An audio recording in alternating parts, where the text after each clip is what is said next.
Келін, пәтерден шық, ұлым басқа ел тапты, деген енемнің бір ауыз сөзі. 18 қараша 2025 жыл. Өмірімді бұрын және кейін деп екіге бөлген күн. Алдамшы тыныштықпен басталды. Терезенің ар жағында қараша жаңбыры сіркіреп тұр. Қаланың үстінен күздің соңғы алтын түстерін жуып кеткендей. Үйдің ішінде жаңа піскен құймақтың иісі аңқып тұр. 6 жастағы ұлым Мирас ас үй үстелінің қасында отырып, құрастырғыштан мұнара салып отыр. Аузы бір сәтте тынбайды. Мультфильмдегі роботтарға еліктеп, жуандау дауыспен сөйлеп қояды. Мен оған қарап, ішімнен бір жылулық сезіндім. Міне, менің бар әлемім. Кішкентай ғана, бірақ берік дүнием. Күйеуім Ержан үнемі іссапарда жүретін. Сағынсам да әр кеш сайын видео қоңырау арқылы сөйлесетінбіз. Ол шаршаңқы көрінетін, жұмыстың ауыр екенін айтып отырады. Бірақ соның өзінде сені де, Мирасымды да қатты жақсы көремін деп, келген соң үлкен мереке жасаймыз деп уәде береді. Сол сөздер мені жұбатып, күтуге күш береді. Кенет есіктің қоңырауы қатты шыр етті. Мен селк ете қалдым. Ешкімді күтпегенмін. Көзілдіріктен қарап едім, енем келіп тұр екен. Жүрегім бір жамандықты сезгендей шым етті. Ол ешқашан ескертусіз келмейтін. Оның үстіне мені өзіне лайық келін деп ешқашан қабылдамаған. Есікті аштым. Енежан, амансыз ба? Кіріңіз, құймақ пісіріп қойдым. Ол үйге кірді де, үйді жиіркене барлық бөлмені аралап шықты. Бүгін оның жүзінде суық бар еді. Мен құймақ жеуге келген жоқпын, деді зілді дауыспен. Саған бір жаңалық айтуға келдім. Ол қонақ бөлмеге өтті. Ішімді алай-дүлей басты. Келін, деді ол тоқтамастан. Бұл пәтерді босатасың. Ұлым өзіне лайық әйел тапты. Ал сен балаңмен бірге ата-анаңның үйіне барасың. Әр сөзі мені балғамен ұрғандай әсер етті. Ол маған екіге бүктелген қағазды ұсынды. Мен оның суық көздеріне қарап, айтылған сөздің мағынасын өзіме қабылдай алмай отырдым. Бұл маған жаман түс сияқты еді. Не деп тұрсыз? Дедім әрең сыбырлап. Сенің ертегің бітті, деп қағазды қолыма күштеп ұстатты. Міне оқы, бұл соттың шешімі. Қолым дірілдеп, аяқ-қолым қалтырап, қағазды аштым. Елтаңбалы мөр. Құрғақ заң тілі. Неке бұзылсын деп жазылған. Баспана берілмейді. Бұл сөз миымда қалып қойғандай болды. Қандай сот? Бұл қате ғой. Ержан маған ештеңе айтқан жоқ. Біз ұрыспадық. Ол іссапарда жүр. Қайненем мысқылдап күлді. Ха-ха, іссапар дейсің бе? Оның іссапары Айнұр, медицина профессорының қызы. Ақылды, өте сұлу. Қаланың қақ ортасында өз пәтері бар. Ал сен бала сүйреткен, құймақтан басқа ештеңе білмейтін әйелсің. Ұлым ақыры көзін ашты. Енемнің әр сөзі бетіме сарт-сұрт тиген шапалақтай еді. Профессордың қызы, орталықтағы пәтер, болашағы жарқын. Ал мен ше, мен шағын ғана қаладан келген қыз едім. Ұлын сүйіп қалған, сол ұлына сеніп қалған аңғал келін болдым.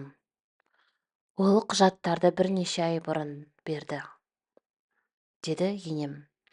Әр сөзіне өзі ләззат алып тұрғандай болды.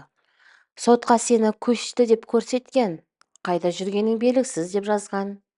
Саған шақырту жіберілген, бірақ ол ешқандай жауапсыз қайтып келген. Сот сырттай шешім шығарды. Барлығы да заңды. Заңды. Бұл сөз сияқты тамағыма тұрып қалды. Балалар бөлмесінен шу естілді. Дауыстарға елеңдеген ұлым жүгіріп шықты. Анашым, әже келді ме? Маған ойыншық әкелді ме? деген үмітпен қарады. Енем немересіне бөтен адамға қарағандай суық көз тастады. Мен сенің анаңа маңызды қағазды алып келдім, деді. Заттарыңды жинаңдар. 2 ғана апта уақыттарың бар. 2 аптадан кейін сот орындаушылары келеді. Көршілерге масқара болмаңдар. Үйді босатыңдар. Сөйтті де үйден шығып кетті. Үйде үнсіздік орнады. Тек ұлымның әлсіз жылағаны ғана естілді.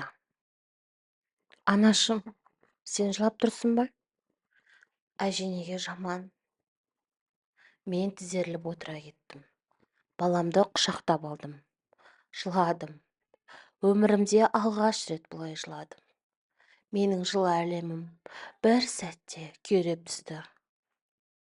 6 жастағы балаға әкесінің маған сатқындық, опасыздық жасағанын қалай түсіндіремін? Әжесі неге бізді үйден қуып жатқанын қалай айтамын деген сан сұрақ мені мазалады.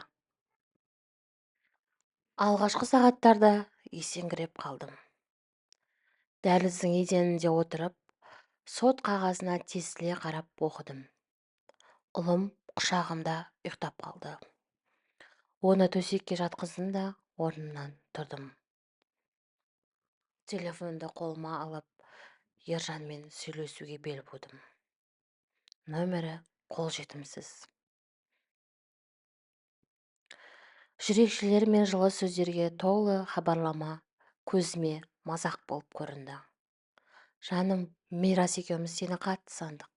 Тезірек кел, деген сөздер мені жүрегіме қатты батты. Ол мені барлық жерден бұғаттап тастады. Достарына қоңырау шала бастадым. Арман, ұлымның кіндік әкесі, қоңырауымды өшіріп тастады. Кейін бірақ хабарлама келді. Айдана, қоңырау шалма. Ержан бәрін өзі шешті. Тағы біреу, Асқар, күмілжіп отырып, мен ештеңе білмеймін. Ол менің араласпауымды өтінді, деді. Олар барлығын білген, бәрі үнсіз қалған. Мені тек күйеуім емес, оның бүкіл әлемі сатып кеткендей болды. Түні бойы көз ілмедім. Үйдің ішінде ары-бері жүрдім. Әр зат оған байланыстырып тұрды. Оның сүйікті креслосы, оның үйдегі кітаптары, қабырғадағы үйлену тойындағы суреттеріміз. Сол суреттерді жұлып алып жерге лақтырдым. Жердің бәрі шыны болды. Менің өмірім сияқты көз алдымда барлығы быт-шыт болды. Таңға жуық ата-анама қоңырау шалдым. Анам даусымды ести сала бәрін түсінгендей болды. Кейін ата-анама барлығын түсіндірдім. Қызым-ай, күйеуің неткен оңбаған екен. Келе ғой үйге, деді жылап. Бірақ сен білесің ғой, әкең ауырып жүр, жұмыс жоқ. Болашағың не болмақ? Осы сөздер мені оятты.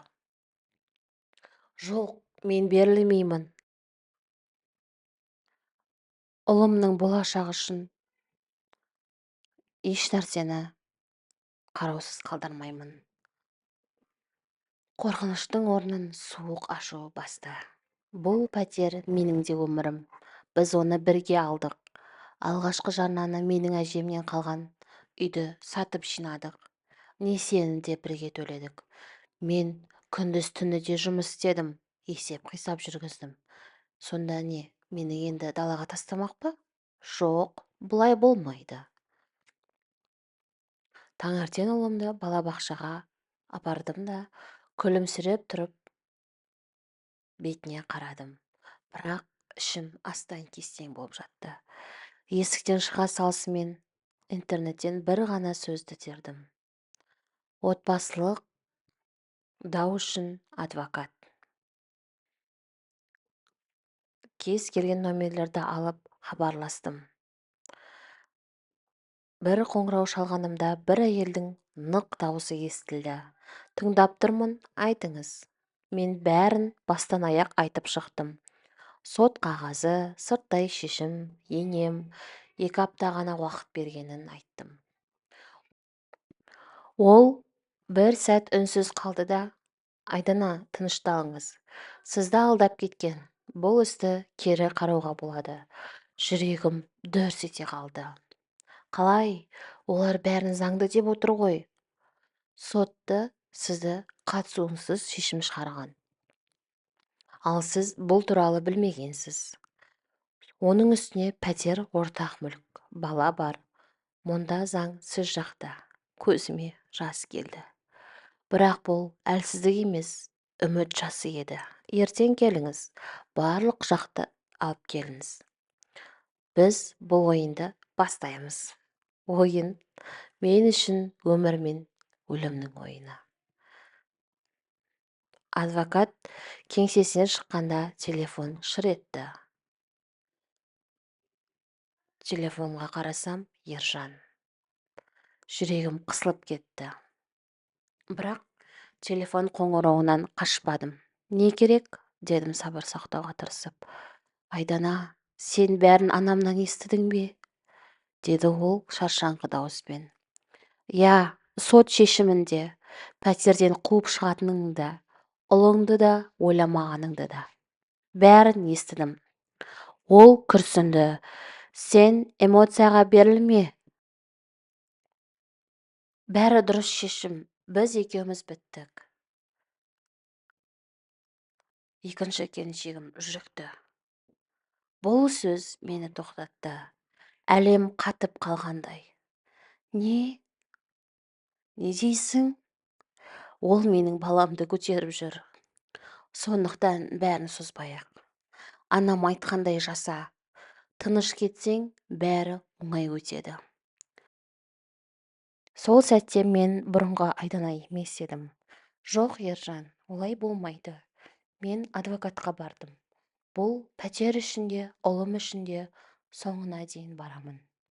Телефонның ар жағында тыныштық орнады. Сен түсінбейсің, деді ол ақыры. Мен сені құртамын. Көрерміз, дедім де тұтқаны қойдым. Қолым дірілдеп тұрды. Бірақ қорқыныш жоқ еді. Тек ашу мен шешім. Уақыт өте келе сот залына бардық. Сот залы суық, қабырғалар әппақ, адамдар да бейтарап. Бір жақта мен, жанымда адвокатым отыр. Артта ұлымды қарауға келген анам. Екінші жақта Ержан. Ержанның қасында көңілдесі отыр. Іші білінер білінбес томпайған. Алдыңғы қатарда енем өзіне сенімді. Сот төрешісіне сөз берді. Адвокатым дәлелдерді жайып салды. Ортақ мүлік, менің салған қаражатым, баланың мүддесі, жасырын сот. Қайненем орнынан ұшып тұрып, бұл әйел ұлымды алдап отыр, ол ештеңеге лайық емес. Судья оны тоқтатты. Сосын маған қарады. Айдана, сіздің соңғы сөзіңіз. Мен орнымнан тұрдым.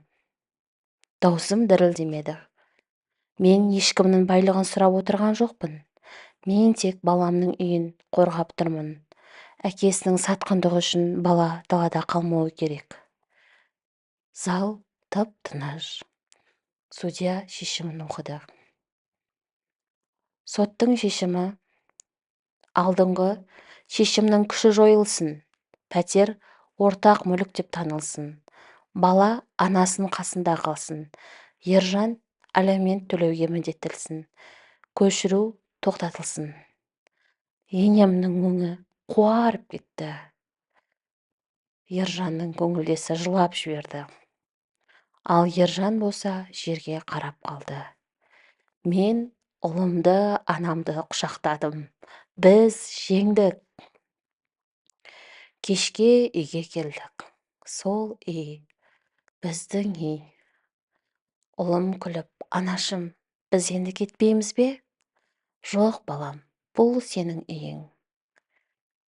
Өмір кейде адамды сындырады, бірақ ана жүрегі ешқашанда сынбайды.